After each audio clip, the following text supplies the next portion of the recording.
Got a question in your mind, throw it in the sack. We got answers that you'll find, never looking back. Mailbag's open wide, time to hit the track. Send your thoughts our way, got no need to slack. Put it in the bag, send it our way. We'll read them out loud, got something to say. Put it in the bag, no delay. Our voices flying high like a digital ballet. What up, party people? It is your boy BQ back up in the place to be, which is the Negative BQ YouTube channel.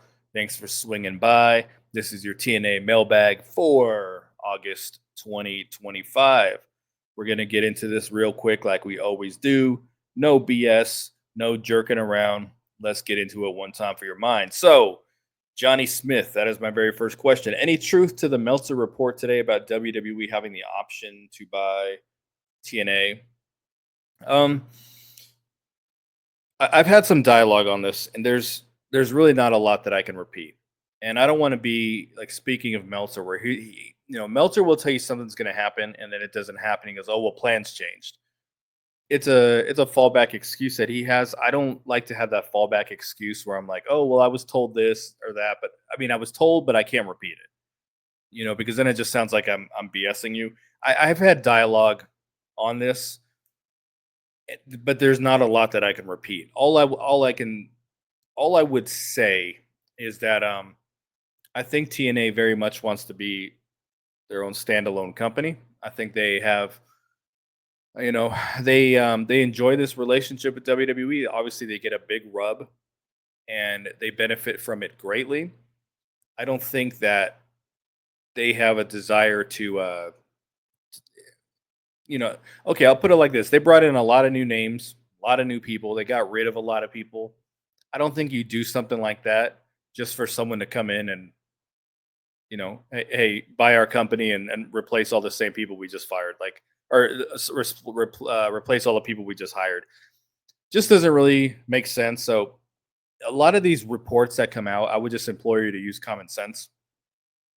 It does not mean that it couldn't happen one day. Who knows? If TNA years from now just is not growing and they're just like, man, we got to cut our losses, but they are growing.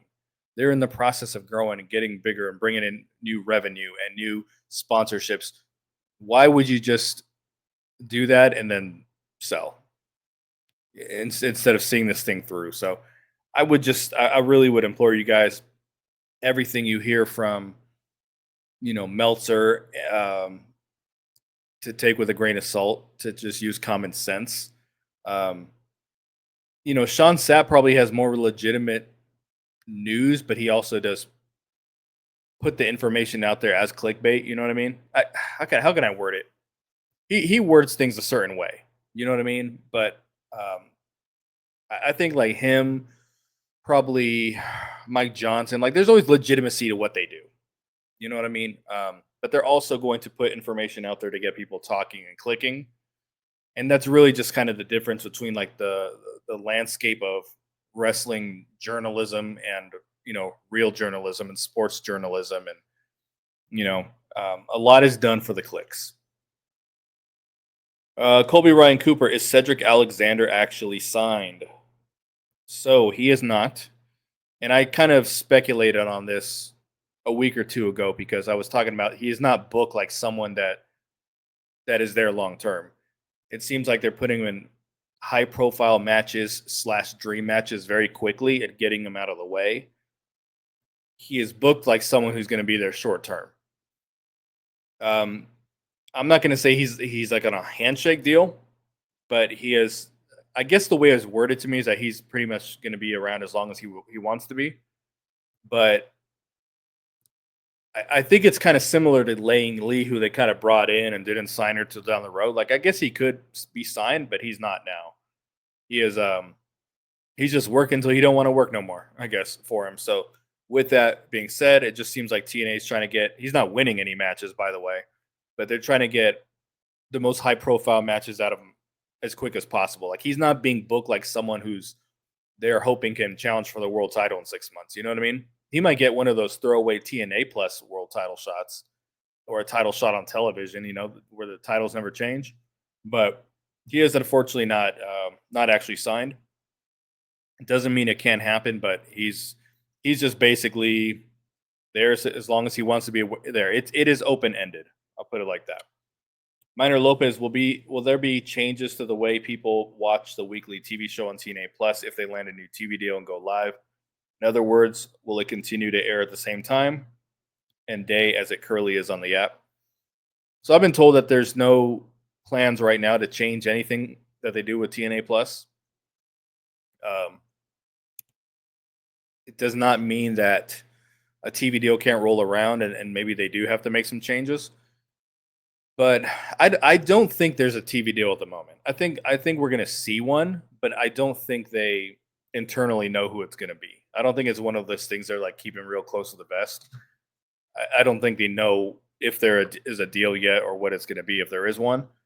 So as far as I know right now, the plan is to not change TNA Plus, but if some kind of deal rolls around that dictates that they might need to, then we're probably going to see changes. We never thought WWE wouldn't be on Peacock. Certainly not this quickly, and they're already starting to move off that just because when opportunity knocks, changes have to be made. So, I would just say that is right now that there is no plan for that, but it does not mean that if a certain whatever the TV deal is, because we don't know what their streaming platforms are or if they have one. But when that deal rolls around, that's going to kind of dictate, okay, this is the direction we got to go with TNA Plus. Michael Spikes, please mention to TNA and Carlos Silva, who I do not know, that there's 7 talent I want to see in TNA. Nikki Blackheart, Burt Vixen, Silesia Sparks, Brittany Brooks, Kelsey Heather, Viperous, and Danny Jordan. I'm familiar with all of them. They're all talented, but I'm never going to mention. I'm never going to message someone like, "Hey, do this. You need these people." I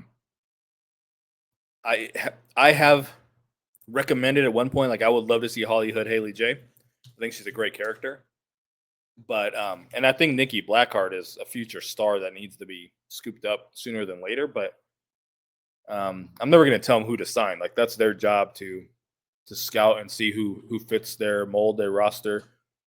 The wrestlers got to want to be there. So it's not my position to do that.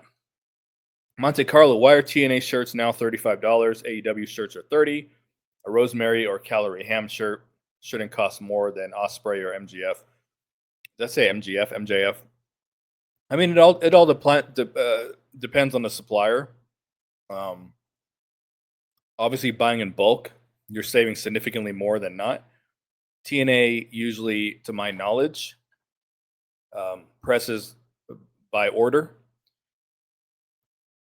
A situation at TNA used to be. You remember, man, this was almost back when I started, but Don West, rest in peace. They had him trying to pimp off all the old TNA merchandise, trying to polish a turd, call it a diamond. Trying to say it's a deal. Get 10 shirts for price of one. Everything must go. And trying to get all this stuff out of the warehouse. TNA's never moved a lot of merch, just because the focus hasn't been on good merch. AEW is a merch machine, so there's just kind of a difference between the two. So AEW can afford in bulk to order things. However, that said, they're partnered with Pro Wrestling Tees, who I don't believe does anything by bulk. I think they do everything by order. However, can probably do it at cheaper prices. And I have a Pro Wrestling Tee store. I've just never promoted it because I don't really care. Maybe one day I'll get some shirts together or whatever. But wholesale, the shirts are like $10, I think, like that. I don't want to call it wholesale, but like, let's just say I bought 10 of my own shirts. I would pay $10 for those shirts, and then I would sell them for 25 or whatever. So they have a pretty sweet deal with Pro Wrestling Tees, I'd say, that TNA probably doesn't have. And I don't know whose TNA's deal was with. I mean, every TNA shirt that I've ordered, I fucking hate as far as the quality of the shirts. There was an LAX one yesterday, years ago, that I thought fit really good, but my wife took it. But I've been ordering over the years, and like I think I don't know who they have a deal with. I have this MK Ultra shirt that fits like shit. Um, I've given most of my TNA shirts to my son because he's he wears he's a lot taller than me, but he's a lot skinnier than me, and it just the shirts all fit the same on him. You know what I mean? Um, I don't know what company they use. Uh, To me, they're shit though. I won't order. I will only order TNA shirts off Pro Wrestling Tees. As a matter of fact, for a particular wrestler, but I really don't order off the website. But again, it just has to go with bulk. Who's the supplier? Basically, basically that's all it is. Kevin Pagway, what kind of state is TNA having this TNA WWE partnership? The narrative going around is that WWE is calling the shots. I did ask about this. They're very happy about the relationship. This is a much healthier relationship than AEW. AEW, I've told you guys, no one else has reported this, but I am. Like a lot of the AEW wrestlers didn't want to be there. They didn't want to do Impact. I don't think they minded the partnership, but I think they wanted to do it on Dynamite. You know, um, they didn't have any interest in going to Nashville or whatever and doing TNA in front of no people. It was a much uglier relationship. So we're like Trick Williams loves doing TNA, and they really like him backstage there as well. So it's just very different. And because the fans don't agree with the booking, they assume And again, someone's opinion got ran as fact. As it does with wrestling a lot. Dave Meltzer is the king of that. Opinions, he delivers this fact, and then people run with it because they say, well, Dave Meltzer said this. They're very happy with this partnership. It is not, they are not telling them what to do. Just because they have the TNA titles on NXT people, it doesn't mean WWE came in and said, hey, this is what's going to happen. It's very collaborative. It's a very collaborative effort. And again, we just don't, I say we, but I mean, as a fan base, we don't agree with some of the booking or we don't like it. That doesn't mean WWE's telling them to do it. So it's, there's no truth to it whatsoever. Coming in hot with these questions today, boy. Donald Hill, what's the chances TNA gets this TV deal done and announced by the end of the year? I think it's happening. Ask me a year ago, I'm like, they're not getting off Access TV. I've always said they're not getting off Access TV, but WWE has opened doors for them that they'd never be able to walk in through on their own. And I think it's coming. The Silva would not be talking about if it wasn't coming. I know every single pay-per-view, the fans get in this mindset, oh, they're going to announce it at Rebellion. They're going to announce it at Slammiversary. They're going to announce it at Bound for Glory. Like, WWE has had so many TV deals. Have they ever announced one at a pay-per-view? I think we're getting very hyped up over something that we're not going to see. When they eventually have a TV deal, it's going to come from like Sean Sapp or something like that. One of the wrestling media people. Because he actually runs a news website as opposed to Meltzer with a lot of it, he's just giving opinion and doing his podcast and his newsletter. But like, as far as, hey, when we have something important to do, we're going to get it out to Fightful or something like that. And that's most likely what's going to happen. It's not going to be some like surprise they keep close to the vest and announce it at the pay-per-view. That doesn't make any sense. They're going to do what drives buzz and gets clicks and traffic and all that. And I'm pretty sure they're just going to go through, Mike Johnson or Sean Sapp or someone like that. Say, hey, here's our deal, and put the info out there. But I really think it's going to happen this year. I get that vibe. Randy Adams, when they move to a new network, do you see them making changes in creative? For example, making Mance Warner less convoluted and odd. No, not really. I think the TV show right now is very TV friendly. It's got a little bit of edge. It's got a lot of bad TV comedy. I mean, it's TV friendly to me. I don't really see them changing anything just for the sake of being on a larger network. He also asked, will Jake something ever wear anything other than a Speedo? The question is no. I joke a lot about him. And I mean, I've man, I've repeated myself so many times regarding him. How in the beginning everyone had some, some thought, hey, this guy has some potential to be at the top of the card, and here we are, 5, 6 years later, no change to character. Um, walks around backstage like he's just finished competing. No shirts, no merchandise, no nothing. Like he's just still in that middle of the card, and he just always will be. And I don't think he's ever going to do anything to like change his look or his presentation. And he also said, not a question, but I appreciate you and your point of view. Your insight on some of this stuff, insider knowledge or not, is pretty great. So thank you for the time you dedicate to TNA and your fans. I wish I could do this every day like I used to and really get into the weeds and seeds. I honest to God think as far as connections in TNA, I don't think it gets that much better than me. Obviously, there's people who run their own websites and all that are much more connected, but I really am up there. I just don't have the ability to sit down and do this every single day and make it my life.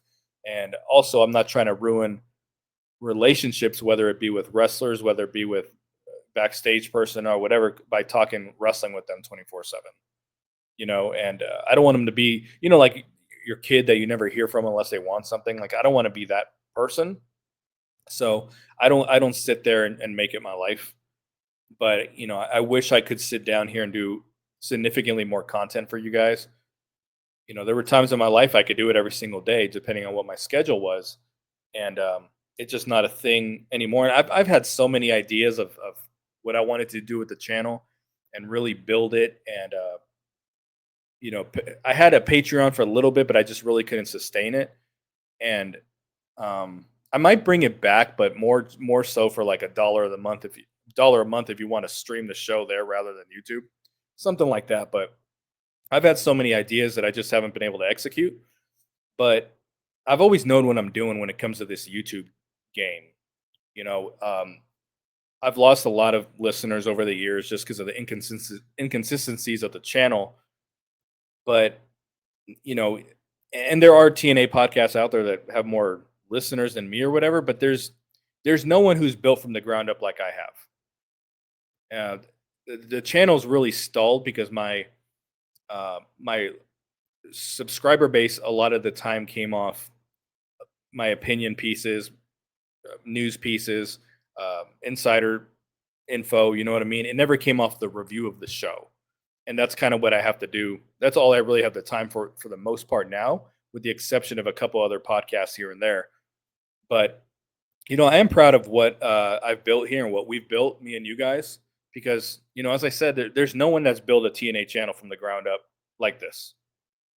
Other podcasters say, "Oh, well, we have this many views on our show and this," but a lot of times they just walked into the situation, or they have a channel that also covers WWE and AEW. As far as a TNA centric channel from some dude, some fan with a microphone, you know, no one's been able to build up from what we did, from just the 0 subscribers, from with the King of the Mountain podcast to where we've got it to be, where it's got, became the Impact Lounge and then became Negative BQ. And just the way this brand has grown, I'm very proud of it. And I just had a lot of knowledge early in this thing about how to properly build a YouTube channel without clickbait type of content. And and I still use some of those things, but early when I really had the time, I knew how to build this thing. And I always wanted it to be a lot bigger than this. It just kind of got to the point where I just can't grow it. I just don't have the time for it. Um, what else we got here? Johnny Smith, how do you think it will go if TNA goes head to head with AEW? Do you think WWE is pushing and wanting TNA to do that, even though it might hurt the company? Again, folks, someone's opinion is out there being pushed as fact. I would not put a lot into that. Okay. Again, just use common sense rather than what some people put out there on the internet. Okay. Even though I don't really like these people or agree with them, if stuff isn't coming from, I'm not even going to say that because these people do make clickbait content. it's very different, man. Like you don't go on ESPN and Brian Windhorst did a clickbait article about someone. Like here's the headline. You click on the link, and the news and the article is about the headline. There's no they're not trying to draw you in with fake news like wrestling journalists do. Now, a lot of these wrestling journalists really know what's going on. They just don't put it out there, because their job is to make money, and they're not just going to break all that news right away. There's conversations they have. There's conversations I have that I don't repeat. There's conversations they have that they don't repeat. When the time is right, they'll put it out there. But I don't know if this came from Meltzer, but I'm not under the impression that they have any interest in competing with AEW. That doesn't make any sense. Why would they do that? That doesn't make any sense. How are you growing the product if you're doing that? So I wouldn't put a lot of stock into it. It's not to say that it might not happen. Anything can happen, but I wouldn't put a lot of stock into that. Ayo Adebayo, where do you BQ want to see TNA land in 2026? CW, Peacock, Paramount, A&E. I would like to see CW just because I've always liked CW content, their programming. I got accustomed to watching it on the NWA on their app for a little bit. I don't know if it's going to happen if NXT is there, but to me, that would be a good platform for it. Someone put out there that it could be Peacock, that they can move into the WWE slot. Listen, folks, if you have Peacock and you go there and it'll give you like 5 categories: movies, TV, sports, WWE, one or two other things. I have a hard time thinking I'm going to log into Peacock and it's got the TNA logo on there. I have a really, really hard time. They do not have the worldwide brand power that WWE does. It's a niche thing still. I'm having a hard time thinking TNA has its own section on Peacock. That just sounds insane. Paramount's kind of a dying network or a dying platform that could probably benefit from TNA. So that's probably not out of the question. A&E, that could be a thing. I think WWE has kind of a bit of a partnership with them already. So that could be a thing. Mike Gilbert, like he doesn't take anything seriously ever with me. Fuck, marry, kill. Alicia Edwards, Giselle Shaw, or Zaya Brookside. So years ago, I had said Giselle Shaw's hot. And then she came out transgender. People were like, haha, gotcha. Bet you're taking that back now. Look, folks, I'm like very secure in my masculinity, my sexuality, whatever. If I see I'm not gay, but if I see a good looking guy, I can admit, hey, that's a good looking man. You know what I mean? So why can't I say that about someone who's transgender? Like that's a good looking transgender, whatever. I don't take anything back what I said. That being said, I'm not gonna fuck her or marry her, but I'm just saying, I don't take anything back that I've said. So for that reason, I would kill Giselle Shaw though. And I know I sound like a creepy old man here because she's half my age, but I would have to fuck Zaya Brookside and marry Alicia Edwards. So thank you for that question, Mike Gilbert. Jamil Mendoza, who do you think on the current roster TNA sees as a future main event act or potential world title contender in 2026? Leon Slater's probably the only answer to that. There's nothing in how they present anyone else on the show or book anybody that signifies that they see him as a future star other than Leon Slater. Everything they do with Leon Slater, whether it's the rub from the Hardys, the rub from AJ Styles, like he's clearly the only person that they're like, hey, this could be the golden goose one day.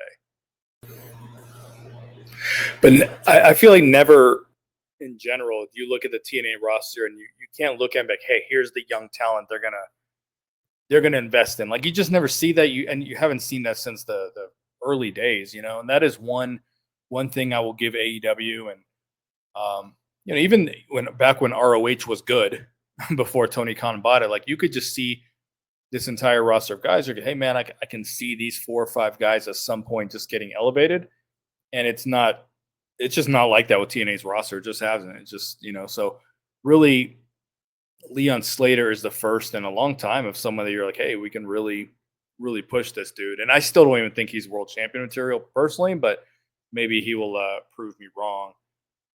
Um, man, what was the other question here? I lost my place for a sec. All right, Jamil's also asking, do you think with the current size of the knockouts roster that a mid card title would be a viable option for them? I think someone asked a similar question last month, and I was like, absolutely not. They can't even book their men's mid card title. I mean, that remains to be seen. They seem to be doing a better job now, but historically, you know what I mean? And I was really excited at the size of the knockouts roster. However, they're all still fighting for the titles. What I've been saying for the longest time was like, hey, can we create storylines outside of the championships? Can like we build someone off to the side and doing something compelling and creative, and just build someone off to the side, and when they're ready to step up, they're there. I actually kind of thought they were doing that with Zaya Brookside and Lei Lee for a second. I was like, okay, they're kind of put them together as a team so that when they need them, they can use them. But that's not. They're just throwing everybody at the title picture in the title picture again.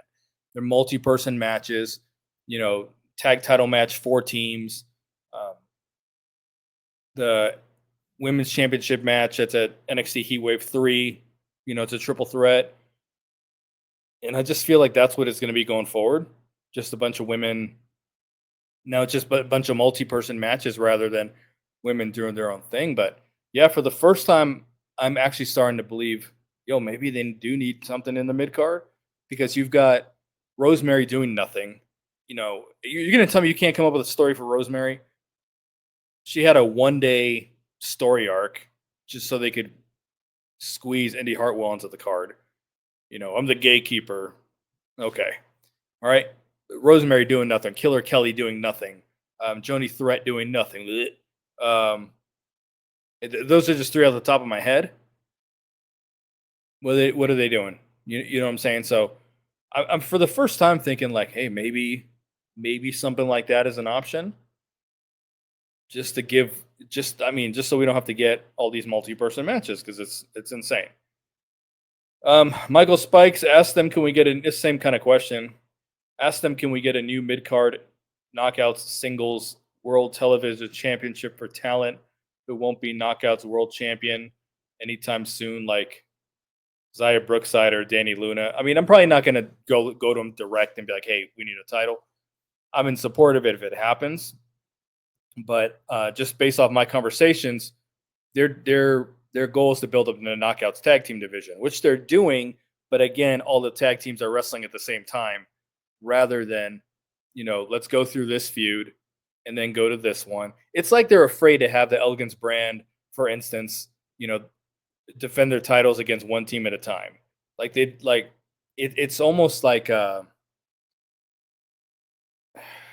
don't have the patience, to just let Zaya Brookside and Lei Lee, granted, let me throw this out there. I haven't watched all of Emergence yet. I don't know who won the tag title match, but so I'm just speaking, keep that in mind. But instead of saying, okay, we're just going to build up Lei Lee and Zaya Brookside, and then one day they'll challenge for the titles, it's like they can't control themselves. Like, it's just like, well, everyone has to wrestle for the titles at the same time. So really we're having a lot of the same problem. It's just dressed up a lot different. Let's see what else we got, folks. Lost my place again. Let's see. All right, Sal Valentin, do you think TNA management tries to encourage those who are a little out of shape to get into shape? No, we're like in this era of life of body, where you can't body shame and you can't tell someone they don't look the part. I gave Sami Callihan a really hard time on this show, and it was more so out of jest than anything. Obviously, when you sustain injuries to your lower extremities, it becomes difficult to, to do the necessary cardio and stuff like that, and you're just extra reliant on a diet. I know from my my active duty time, my lower extremities are in really bad shape. I really struggle to run. I really struggle to walk. I struggle to stand for more than 10 minutes at a time. So that does affect me when I'm in the gym. It affects me a great deal. I really can't walk for more than 10 minutes on the treadmill.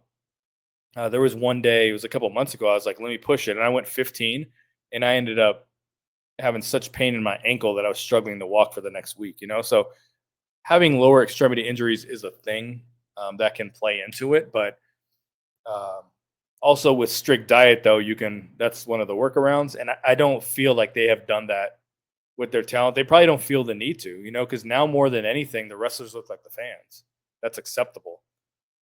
Um, we've seen Eddie Edwards get very big right in front of our eyes, and there's, it's just he's gotten bigger. It has not fluctuated or anything like that. If anything, Sammy Callahan's fluctuated a little over the years, but I don't think that's a thing. I don't think wrestling in general cares about looking the part at this point. It's acceptable to look like the fans. That's just what it is. RC Gonzalez, should TNA invest in younger, newer talent for the men's division? I feel like we lost the next up crop due to injuries or to AEW. We talk about this a lot, and it's like I kind of just said about Leon Slater. He's really the only dude that in a long time where you're like, hey, they're trying to do something with this new cat that we haven't really heard of. And you really can look at Ace Austin for an example, who just ended up in AEW. TNA wanted to keep him, but they couldn't come to financial terms. And what does that tell you? That's and I mean, because I've talked to people who have negotiated money with TNA before. TNA is basically saying, well, we're not going to put you in the main event title, so we don't really want to pay you more. Like, even though you may have outperformed your current contract, like that's just what we're going to pay you. And that's it. You know what I mean? Where these wrestlers are a lot of times saying, well, I've earned more than that. This is very different from the, hey, we pay PCO a lot of money. Like we're not going to pay people a lot of money. The ones who are the younger wrestlers on the, start off in the X division and then kind of get to that mid card area. Like Ace Austin is really one of the best examples. These guys hit a certain point with TNA and there's like, hey, you're not going past this part, this part of the show. We're just not going to put you in the main event because, I mean, I say this every time I do a mailbag. Every time you sign that dude from WWE, that knocks another guy down that you could potentially put in the main event scene. If Cedric Alexander does get to that main event picture, if they do sign him, he's just taking that spot away from someone else that could potentially get there.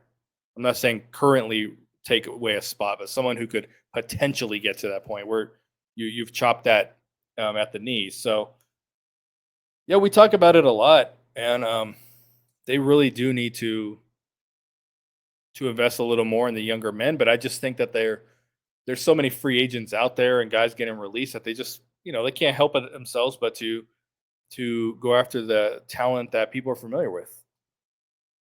So Desmond Xavier a long time ago. Remember when they brought him up and he was, the first person in a long time that you're like, oh shit, this guy's good. This young unsigned guy is good. And everyone was like really behind it, really wanted to see him on TV. It's because it's happened so rarely. So, I wish they would, but maybe it's just a business model that they're just not comfortable with. They just, it is tough to say, hey, let's build a company off unknowns. When there's guys available that people know. Tony Khan obviously ran into that problem. Like at first he's like, hey, I'm going to push all these unknowns, but then a free agent came available that everyone's heard of. He can't help himself. And TNA kind of falls into that as well, unfortunately. Ayo Adebayo, who do you think should win the tag titles first class or the Great Hands? I would have said the Great Hands if it was the previous version of first class, but now Rich Swann is back. I really, really want to see them as the champions. I really want to see that. So I think they should win it first. I don't think the Great Hands are anything close to the tag titles, but they've been elevated significantly from jobbers. I've probably talked about it on 4 or 5 podcasts in a row, what aligning themselves with Ali has done for them. That storyline where they appeared to turn on him and they swerved us elevated every single person in that group, including Tasha Steelz. and now we take the great hands very seriously. So I think the time will come, but as long as the Hardys are on the roster, they're not winning the tag titles. Promise you. Doesn't mean the Hardys are going to be the champions at all times, but it just means the Hardys are not going to feud with the Great Hands. They're not. TNA is not going to book that. So I would say once the Hardys are done, there's a strong possibility we can see that. But First Class could win them sooner than later, and I think they should. AK Infinity, what male talent should TNA get behind to grow the brand? What female talent should they get behind to take the knockouts to the next level? So very similar to a couple other questions. Um, and I think I answered something similar last month. Steve Macklin's the dude for me. You get behind. I've said from the beginning he can be that EC3 where you just kind of recreate someone from scratch. You don't even tie him to their previous WWE persona and go with it. But he's always going to be the answer for me. I just think that's the guy you get behind, plain and simple. And female talent, I said it last month. They should, in my opinion, get behind Zaya Brookside. But I would say that I think they see something in Indy Hartwell. I think that's pretty clear with how she comes off on TV. I think they see her as a potential face of the division. I'm not saying that's going to happen tomorrow or next month or even next year, but I think they really see something in her. I think they see her kind of going down in history with the Gail Kims of the world and Mickey James and all that. I think they see Indy Hartwell as someone that they can have for quite some time and can have multiple knockouts, title reigns, and all that good stuff. But I would love to see, I talk about it a lot with Zaya Brookside, man. I just think she's got just a little bit of everything, and the personality and charisma to where she could just really kind of wrestle at the top of the card. I'm not saying that she has to be knockouts champion, but I think you can do a little more with her than you are. And I think that it'll be a challenge to get there, but I see Heather and by Elegance both. I think they've both got a little something that they're still figuring out, but I think they got a little something. But it's hard with the guys. It's so hard to sit there and say, "Hey, I see this person being TNA champion one day," because they just don't invest in talent to that level. I think I don't know that I finished my point on Ace Austin, but you get to that point in negotiation where they're like, "Hey, I think I've outperformed my contract," and they're just like, "Hey, we don't think we're going to do anything with you besides what you're doing already." Like, why would someone stick around for that? Then you just go. At that point, you're like, "Well, let me go where I can make more money." You know, that's kind of what it is. I've brought that up with Kiera Hogan before. She said that on a podcast. Like, I wanted to stay there. They don't want to put the Knockouts title on me or put me in the Knockouts title picture. So at that point, I'm going to go over here and work with my girlfriend and make more money. You know what I'm saying? So I think that's the last question. Let me go up and down these real quick.